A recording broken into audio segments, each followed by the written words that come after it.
Hello, hi guys! Magandang hapon sa inyong lahat. This is Chino Rodriguez from Masagari Channel, a free healer, also mata reader. So ngayong hapon na to, tignan natin ang sabihin sa iyo ng ating mga gabay. So this is a weekly gabay for the month of May 20 hanggang May 26 for the sign of Scorpio. So, Scorpio, welcome to my channel. Ano kayang messages, advices, and spirit guides ang ating masasaga for today's video? Kano naman kayang energy or kaganapan sa buhay ng mga Scorpio ang ating mga hagilap? So, guys, this reading is a general reading namang hindi lahat makaka-resonate. Kunin lamang po ang makaka-relate sa inyo and comment down below kung kaninong energy ang ating nasaga. Of don't forget to like and subscribe my channel and hit the notification bell for more videos updated ko. Maraming salamat po sa mga walang sawang pagsuporta sa aking channel, lalo na ang hindi nag-i-skip ng ads. Naway pagpalain kayo ng Diyos at may kapal siksik liglig na guumapaw na biyayang manumbalik sa inyo. So let's see what is the messages, advices sa iyo ng ating angel spirit. So guys, tuklasin at alamin natin at bulabugin natin anong eksena ang ating masasagap. So maghanda ka na. Angel Spirit messages given information for the sign of Scorpio. So there's oh my God, there's a big money, big opportunity coming in for you. Oh my goodness, so there's a big break. The big break is here. And of course, there's an information with the Three of Swords. So, napapalibutan ka na ng mga negativities or something ingetera. Oh my God. Alam mo yung parang unti-unti mo nang tinutupad yung mga pangarap mo. Eventually, di ba, there's a Ten of Cups with the happiness. Pero, di ba, sa likod ng mga tagumpay mo, maraming taong insecure sa'yo. Additional messages. And of course, there's an information with the Wheel of Fortune. There's a good luck. So talagang umiikot ang kapalaran at pumapabor na sa iyo ang sitwasyon. Turning back to your power and favor. No? Kumbaga, ang kalakasan na talagang kasaganahan ay nasa sa iyo na. Eto na. Additional messages. And of course, there's an information with, wait lang, cards. Okay, so there's an information with the devil card. Oh my God, there's a negative or something toxic, no? Or doing a blockages to you. And there's a page of was with the good news, no? Kumbaga nagkakaroon ka na ng idea or something information dito. So let's see what is the Ace of Pentacles is here. So there's a Knight of Swords with the success driven, no? At the end of the time, magsasuccess ka naman daw. May mga bagay dito na unti-unti mo nang isinasakatuparan yung mga pangarap mo dito. There's a Three of Swords represent the Hermit card. So there's a soul searching. O see, di ba? Kumbaga, maraming taong gumagawa sa'yo about sa spiritual, no? Parang, there's a, alam nyo guys, nasa sense ko dito, there's an evil eye contract na parang, kumbaga, nakikita niya na nagsasuccess ka pero nasa isip niya, naway malasing ka, naway maghirap ka, kato ganyan. Maraming ganun silang hana sa buhay nila, te. There's a Ten of Cups, represent the Emperor. You are being a mature and a person, diba? Na, kumbaga, alam mo sa sarili mo kung ano yung kaligayahan, eh. And there's a Knight of Wands with the slow and steady. No, kumbaga mabagal man pero alam mo sigurado. And of course, there is the Page of Cups, Page of Swords na get more information. Marami ka pang malalaman at marami ka pang matututunan dito. At marami ka pang, there's a spying looking, watching at you. Na marami sumusubaybay sa'yo, there's a negativities around you. No, maraming naiinggit, maraming inggitera. There's a Page of Wands, represent the Two of Cups with the partnership. Diba? Kumbaga, there's a partnership involved. At the same time, may magandang balita. There's a lot of client, customers, no? Na magdadala sa'yo ng resource of income. So, let's see what is the Ace of Pentacles and the Knight of Swords. Represent the Ace of Swords. So, there's a mental clarity or something, a breakthrough.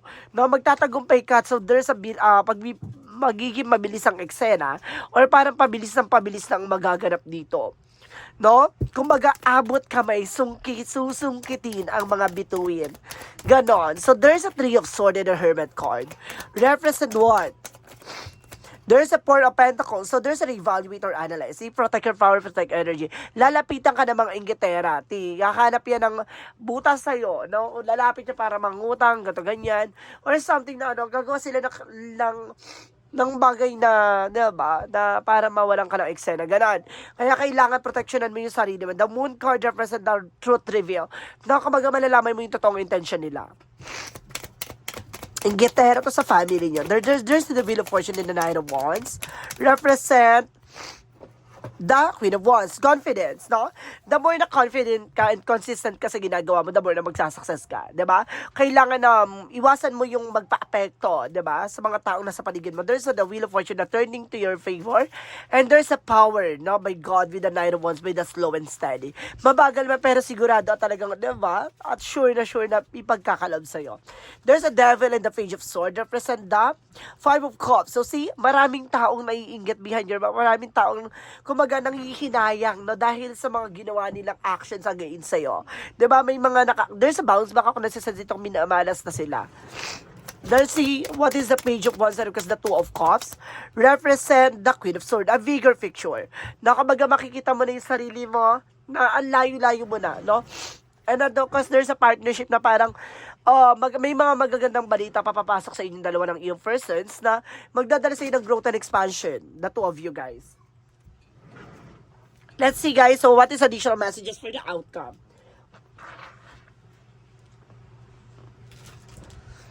For the outcome, represent what? There's a Seven of Wands. No protections. No protection na mo yung sarili mo.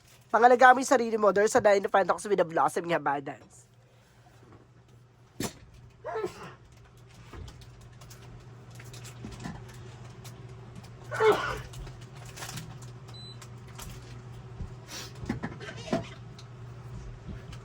Okay. Sinipon si water agad.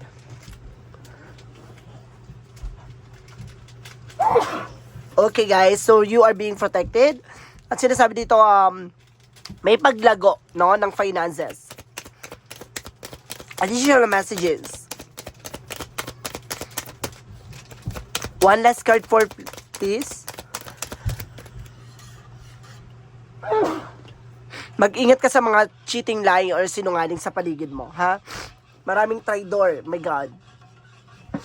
Kaya pala may door sa protections. Now you are being protected. Additional messages about sa career. About sa career, there's a Ten of Wands by burden. Marami ditong pasanin. No? Marami ditong mga pinagdaanan. Maraming obligasyon.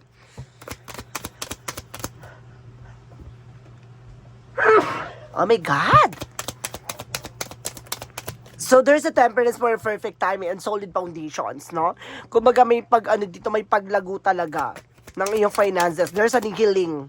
And there's an Eight of Cups. So, there's a walking away. Kailangan mo na alisin, no? Yung mga traidor dyan sa hanay mo. Pagdating naman sa love life, so there's the King of Cups. So, there's a devoted and supportive person na kumbaga yung taong mahal mo o asawa mo, karelasyon mo ay talagang supportive sa'yo. And there's a Nine of Wands for resilience, no? Kumbaga nandun na kayo sa pagtsatsagain, no? There's a perseverance.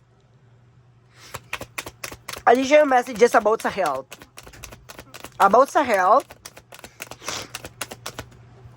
And there's a King of Swords. So, stop the pattern. Iwasan mo yung nakakasama sa'yo yung bawal sa'yo. There's a magician involved.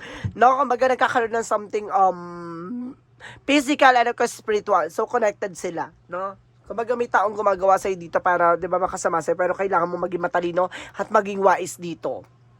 Di ba? May taong, kumbaga, gumagawa sa'yo dito. So, let's see what is, additional messages for magical fairy messages. For magical fairy messages, represent what? Everything is okay, no? Kumbaga, dito parang, okay, kumbaga nakakaramdam ka na ng okay, no need to worry sa mga bagay or sitwasyon na kinagaganon. There's a beautiful way and you got the power na makukuha mo lakas or ganda ng eksena ngayon. Let's see what is additional messages for synchronicities. For synchronicities, let's see.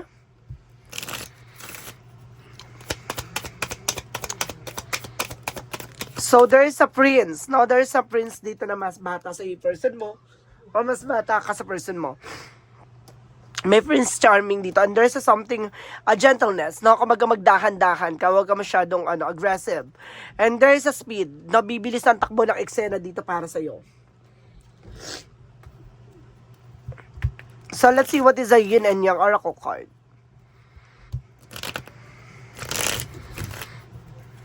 Additional messages for yin and yang oracle card. There's a divine timing, trust. So, see? Magtiwala ka. Pag panahon mo na, magtutuloy-tuloy na yan. And there's a lack and doubt. Alisin mo yung pagdadalawang isip or pag-aalinlangan mo. And there's a autumn with the harvest time. So see, lahat ng mga bagay na nangyayari sa'yo, magkakaroon na talagang harvest time, paying off. No, sa lahat ng mga ginawa mo, there's a good karma coming in for you. So let's see what is additional messages for Archangel Michael. Messages. For Archangel Michael, messages for you. And there's the personal you're asking is about trustworthy. Yung taong kinakausap may mapagkakatiwalaan mo. And write about your thought and feelings. No? Susundin mo lagi yung mga sinasabi ng yung intuitions. So let's see what is the angel's answer. Angel's answer represent it's up to you. No, nasa sa'yo na yan kung anong gagawin mo. Kung may mga bagay na kailangan mo pakawalan or kailangan mo i-let go. And see, there's a let go na kailangan mo pakawalan, alisin. And there's a yes. No, kumbaga may mga bagay dito na oo at tama, no, na ipinagkakalob sa'yo yung mga bagay na para sa'yo talaga. Nasa sa'yo na lang yan kung ano yung mga bagay na kailangan mong gawin. Diba? So, let's see what is the chakra messages. For the chakra, so, there is a self-worth. No? Kumbaga, alam mo, dapat sa sarili mo kung ano yung halaga mo. There's an pace. So, see, sumusubok harangin. Kaya pala there's a devil here. Kumbaga, inaalam nito yung mga bagay na gagawin mo or mga bagay na paparating sa'yo, haharangin ito. Pero eventually, kumbaga, hindi, magkakaroon man ng delays, pero tutuloy pa rin yung pagkakalob sa'yo. Pero sa kanya, there's a something a bounce back, no? Kumbaga, mamalasin na siya, tutuloy-tuloy na yung kamalasan sa buhay niya. No? So, there's an isolations, no? Parang pili mo nakakulong ka sa situation, yun yung pupasok sa negativity dito. So, kailangan mo lang mag-cleansing dyan, pag ganyan na yung thoughts mo. For Monsology, represent what? For Monsology, so there's a communication is the key. So, kailangan po makipag-communicate ng maayos, no? And there is an adjustment are required. Kailangan mo rin mag-adjust sa sarili mo. At kung baga ko anong ginagawa mo, mag-adjust ka din. And there is a don't let pride get in your way. No? Alisin mo yung pride, ego, and drama sa buhay mo. So, let's see what is the Romance Angels. Magdating sa Romance Angels, represent what? And there's a new love here. So, may bagong pag-ibig, no? So, let's see what is the energy, represent what?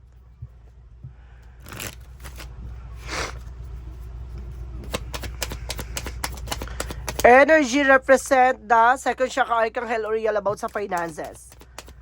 And of course, there is a community. Na kumbaga sinasabi dito na kumbaga napapalibutan ka ng toxicity sa paligid mo. Marami kang kapitbahay na toxic. So let's see what is Archangel Raphael messages. Archangel Raphael messages. So there is a unconditional joy. Na meron ditong pagmamahal sa isang bagay na kumbaga, hindi mo talaga sukat akalain na gustong-gusto mo yung isang bagay na yan. And there's listen to your intuitive feelings, no? Kumbaga, sundin mo kung ano talagang gusto sabihin, gustong gawin ng yung gabay, no, sa nararamdaman mo. Kumbaga, sundin mo yan. May gut feeling or something, vibration or instinct. So, there's a courage, no? Kumbaga, labanan mo yung takot at pangamba mo. And there's a grip, no? Kumbaga, nakakaranas ka na something losses, no, something a rejection. So, it's an opportunity not and appreciate it. So, may mga bagay dyan na kailangan mo mag-appreciate sa mga bagay na nangyayari sa inyong challenges, diba? Kumbaga, kaya yan nangyayari kasi may ibig sabihin yan. Gusto niya matutunan mo, or there's an options na kailangan mong, or there's an lack of knowledge na kailangan mong matutunan. Parang ganon. Kumbaga, maraming ma-unlock na knowledge sa'yo. And there's a career change, no? Kumbaga dito mababago yung career mo. And of course, there's a healer, no? Kailangan mo na albularyo or you are being healer dito. You're become a healer someday. And somehow. Charis. So, let's see what is additional messages. So, there's a double missions, no? Diba? Tulad na sinasabi ko, kailangan mo magpagamot. At baka magiging manggagamot ka in the near future. Kaya pala you have the power. And activate earth by the trust, no? There's a power places. Talagang napakalakas ng enerhiya na nababalot sa'yo, no? Kumbaga, there's a success, victory, no? And there's a prosperity lies ahead. Additional messages for angel support, guidance. No, sinusupport at ginagabayan ka ng ating angel spirit. And there's a school lesson. So, may mga bagay na matututunan ka pa. Maraming pang malalaman. Additional messages, one more card, please. And there's a travel, journey. Diba? Talagang pagdadaanan, there's a travel, guys. No? May mga travel ka pa dito. So, let's see what is the Jesus loving quote said. Jesus loving quote said, Angel Spirit, nothing shall be impossible to you. No? Walang mga imposible pagdating sa iyo. Kasi alam ng ating gabay na pinagkakatiwalaan ka, you have the power to change everything. You have the power to destroy everything. So, ikaw yung gagawa na ikabubuti at ikasasama mo. So, you have the power. So, let's see what is the angel's number. Represent what? 666 for great blessings. So, see? Kung sinasabi dito, there's a self-love, boundaries, need, and good vibes, wisdom, understanding, and there's a letting go. So, sabi dito, there's a nurture yourself, your needs, desires, and boundaries. Let go of the things that are weighing you down. Make space for something meaningful and expand your spirit to all areas of your life. That big love opportunity or job need to squeeze in somewhere. So, see? Kumaga palawakin ng spiritual. No? Papalawakin ng iyong katangian, papalawakin ng iyong kakayanan, at papalawakin ng iyong kapangyarihan. So, ibig sabihin dito, kailangan mong maging malawak no ang pag-iisip sa lahat ng bagay.